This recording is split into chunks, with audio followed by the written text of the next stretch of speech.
Alright, welcome back to another little review of my little channel here up on YouTube. So today's episode I'm going to be reviewing is The Walking Dead Season 5, Episode 15. So as you should know, I'm going to be talking about what happened during the episode, so if you don't want to hear any of that, it's going to be spoiler related, you don't have to watch, so let's keep on going. So, it starts out with the walkers just roaming the area, of course. Then we get to Dana, or Donna. I'm a little confused with that, but the leader of Alexandria. And she puts on a CD, and her whole family's just sitting down and pretty much moaning over the death of one of their sons. Or brother, of course, she has another son. So, of course, last episode we seen that Andy died, I think that was his name, but Andy died in the supply room, run from the one zombie blowing up and him getting launched onto a bunch of metal, and they couldn't pull him off and everything like that. And then we get to Carol. Carol's making some pasta, it looks like, and, you know, there we go. Then we see Sasha. Sasha's up in the bell tower, just sweeping the area, making sure nothing's at the wall and everything like that. Then we get to Dana again. Dana's gets a knock on the door. Then we see the pasta that Carol was making. So, there was also a note on it. I didn't read what it said because it went by really fast. If I had one of those TVs where I could pause it, I could tell you. But anyways, Dana takes the note, keeps the pasta outside, burns the note. Maybe she didn't like what was on it. And then we get to Daryl. Daryl, of course, is the new recruiter group. And he sees a light, and he's with Aaron. Yeah, Aaron. And he's like, we should go down there tomorrow. I think there's people around, you know, because there's a fire down there, of course. And then we get to Nicholas. Nicholas, of course, is the person who pretty much killed Andy and Noah last episode from the supply run. And he's pretty much telling what happened, and he pretty much says, we shouldn't trust these people. We should kick them out. And all this and that. And then Glenn, of course, tells Rick what happened. Glenn talk for a bit. And then we get to Rick goes outside. Carol and Rick talk about what happened, what's going to happen with Pete. Of course, Pete is Jesse's husband who was beating Jesse up. And, you know, Rick doesn't like it because Rick's in love with Jesse. So, of course, they talk for a bit. Then Rick sees Pete. Pete tries to be nice with him, and Rick just turns around, gives him like a death eye stare, and says, keep on walking, I don't want to talk to you, pretty much.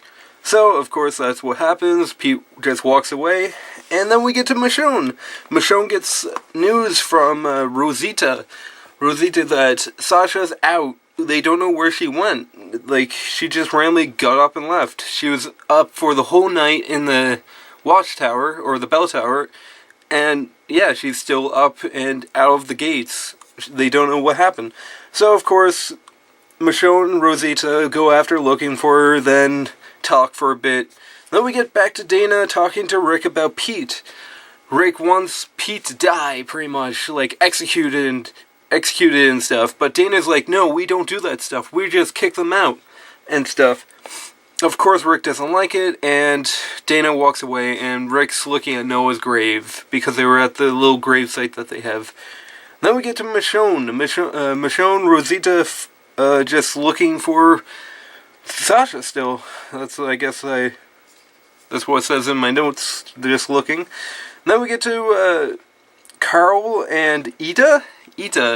Carl's following Ida, which is the teenage girl, same age as Carl, I think. And, you know, he's just following her because, I don't know, that's what Carl wants to do. Just see if she's safe and all that. Alright. I just looked it up. It's... Oh. Enid. I have a little text-to-speech thing. But anyways, Eden throws a timer at a walker just so it could get distracted from the noise that it makes. Like the timers that you cook for cooking, and after a while they just start buzzing and all that. So she just distracts a zombie, which it seems really cool for what it was, because we don't see them distracting zombies all that much. We're just seeing them stab in the back of the head and they walk off. Then we get to Glenn talking to Nicholas, pretty much saying, "You did this. You pretty much are the worst guy to go out in a raid with or a supply run. You killed Noah and the other guy. It's all up to you. It's all because of you." And all this and that. And Nicholas, of course, doesn't like it and pretty much says to Glenn, "Are you threatening me? I don't like being threatened." I don't know. That's what I found it was going to be. And then we get to Carl and Eden talking, of course, because they're two teenage people. And then we get to Nicholas getting a gun, which was, I'm pretty sure, Rick's old gun with the J on it. And he pretty much digs it out. I'm pretty sure he is going to try to kill Glenn. That's my suggestion, or that's what I think.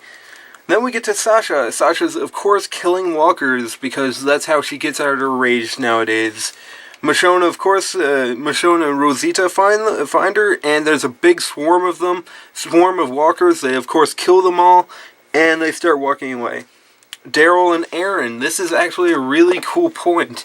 Daryl and Aaron find the old campsite, and there's pretty much body limbs everywhere over the old campsite, and there's a girl tied up and dead, pretty much eaten, like the zombies were eating out her guts and everything like that.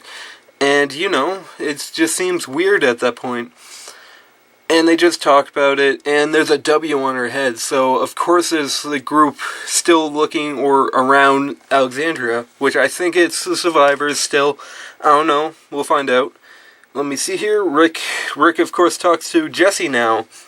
And he pretty much says he knows what's happening to her and Pete. Like, her getting beat up by Pete. Of course, it didn't go well because Jesse goes inside, shuts the door on him.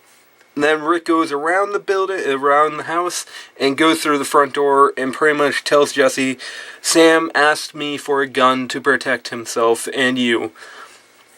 And of course Jesse is like, "Whoa, I didn't realize that. It's really bad, badder than I thought." So, of course, Rick's like, "If you need help, right now you have to tell me yes or no."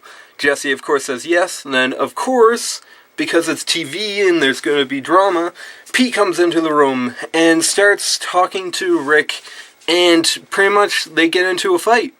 And then we get the fight, of course, and they break through the window. Alright, just so you know, there's cuts just for editing, just have to say it every episode apparently. Now we get to Sasha and the bell tower again, you know, staying up probably for 48 hours or whatever, 72 hours that she was up, is good for her. I don't know, it's probably not, but you know, we get back to the fight. The fight's, Dana gets involved and pretty much tells them to stop fighting. Of course, Rick pulls out the gun that he was always hiding from, I think, a few episodes ago, where Carol passes the gun to Rick. So, they get a gun pulled out, Rick starts talking, like, really nonsense in a little bit, because he's like, "You guys don't know what you have here. You guys are on the defense, what would it be? Not on the defensive, but, like, they don't know what's out there, pretty much. You have to defend this place for all costs.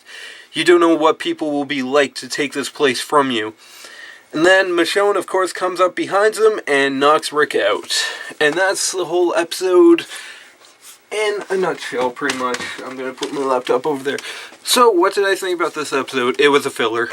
That's all I said. It's really slow. It was a filler. We already knew that Rick was going to be beating up Rick, Rick was going to beat up Pete or kill him. And we just need the climax, and this is climax over it. So what do I think is going to happen next episode, or the season finale? Of course, Rick's going to be almost exiled. Then a big event's going to happen, of course, and everybody's going to trust him again. Like, let's say there's going to be another group outside. We're going to see who's making the W's inside the heads of the walkers. And I think Eden? Yeah, the girl who's with Carol? Yeah, Eden, or like I was saying, the teen girl, I think that she was part of the group that's making the W's in the heads. Because she knows what she's doing out there. Maybe she's a spy for the other group. That's what I'm thinking. I don't know. And yeah, there we go. That's the whole episode. So if you liked it, just pretty much, there you go. I don't know. So there's one more request I'm asking. If you are watching these reviews to the end, just go down in the comment section. Just say, I'm watching, just so I know. You know, I'm not making these episodes just for me looking like a fool out here. And there we go. Until next time. Bye.